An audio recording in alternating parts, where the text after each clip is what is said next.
Sahabat Rema yang terkasih, berjumpa kembali di dalam Rema Renungan Harian Misafa 7 Mei 2023. Renungan akan saya ambil dari bacaan kedua di dalam Minggu Paskah yang kelima ini, yakni dari surat pertama Rasul Petrus bab 2 ayat 4 sampai 9 dengan tema menjadi umat pilihan Allah. Titik tolak renungan Rema ini saya ambil dari ayat yang ke-9 di dalam surat pertama Rasul Petrus ini. Saya bacakan untuk sahabat Rema semuanya. Tetapi kamulah bangsa yang terpilih, kaum imam yang rajawi, bangsa yang kudus, umat kepunyaan Allah sendiri. Maka kamu harus memaklumkan perbuatan-perbuatan agung Allah. Ia telah memanggil kamu keluar dari kegelapan masuk ke dalam terangnya yang menakjubkan. Sahabat Rema yang terkasih, kita masih berada di dalam suasana masa Paskah. Syukur sukacita atas kebangkitan Tuhan kita Yesus Kristus. Saya dan Anda semuanya tentu memiliki yang namanya pengalaman iman. Juga termasuk ketika kita di dalam masa Paskah ini, kebangkitan Yesus menumbuhkan semangat yang baru di dalam hidup beriman kita. Dan umat Katolik sudah terbiasa dengan yang namanya sharing iman. Ya, sebuah pengalaman iman, pengalaman bagaimana Tuhan bekerja, bagaimana Tuhan menyentuh hati kita, bagaimana Tuhan merubah hidup kita, bagaimana anugerah Allah kita terima, kemudian kita sharekan, kita bagi menjadi pengalaman jemaat di mana Allah bertindak secara nyata, kemudian juga merubah hidup kita sehingga bisa meneguhkan, menguatkan jemaat yang lain melalui sharing iman kita ini.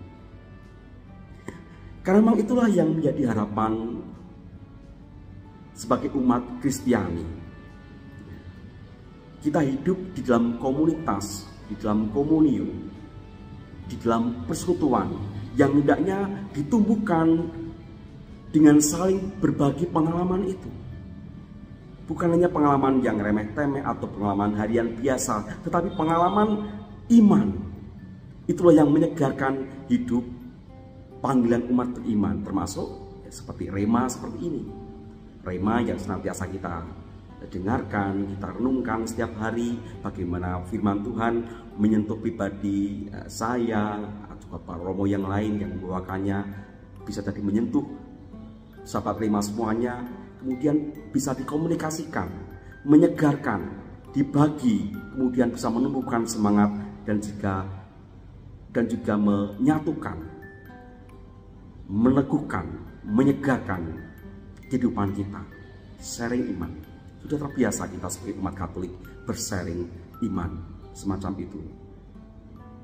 Itulah yang juga ditulis di dalam surat pertama Rasul Petrus ini. Supaya umat senantiasa menyadari sebagai umat pilihan Allah, ada satu hal yang perlu kita tumbuhkan. Dikatakan di dalam surat pertama Rasul Petrus, maka kamu harus memaklumkan perbuatan-perbuatan agung Allah. Inilah yang mengembangkan, inilah yang menyegarkan kehidupan gereja, inilah yang menumbuhkan semangat umat beriman.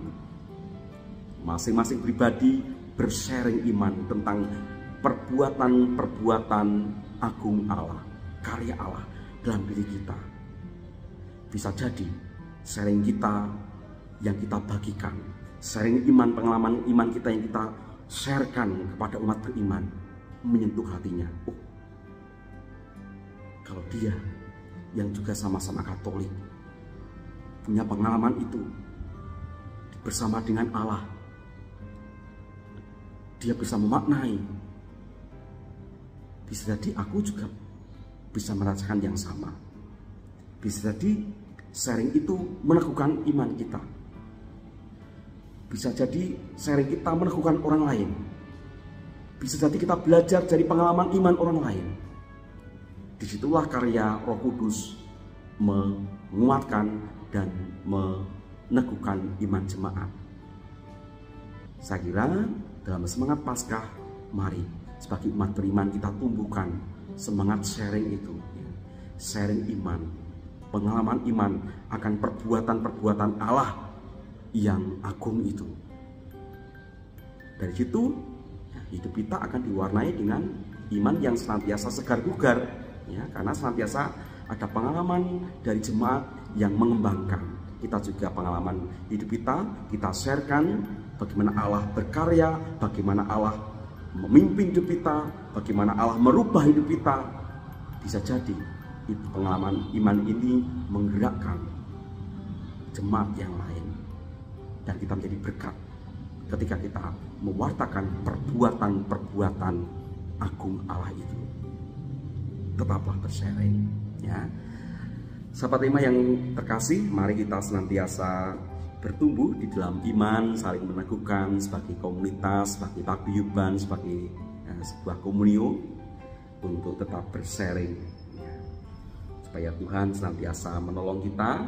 Ya, ada lagu dari Puji Syukur yang bisa membantu kita di dalam tugas panggilan, perutusan dan pelayanan, supaya Tuhan menolong kita untuk bisa menjadi berkat bagi yang lain dengan sharing-sharing iman kita yang hidup, sehingga bisa menambah menguatkan kita sebagai sebuah persekutuan di dalam gerejanya yang kudus.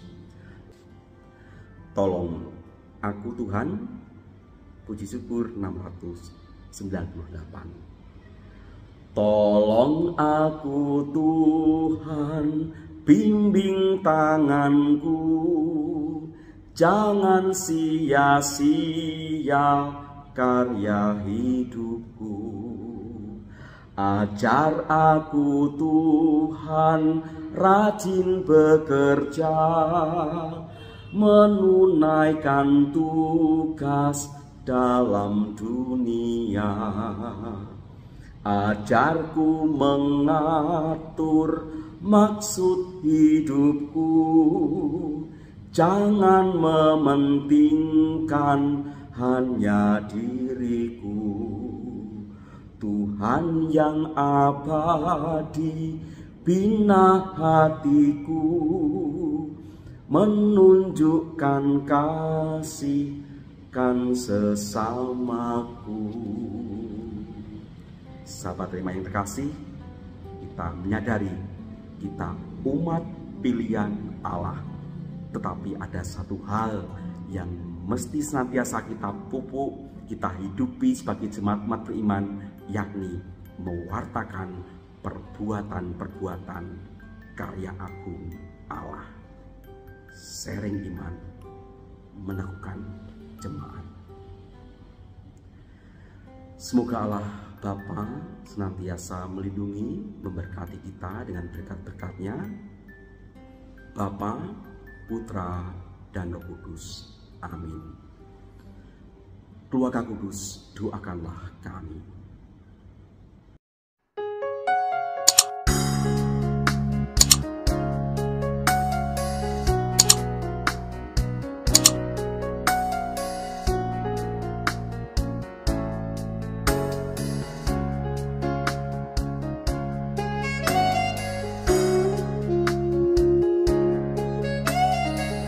Sahabat Rema, sampai jumpa dalam program berikutnya.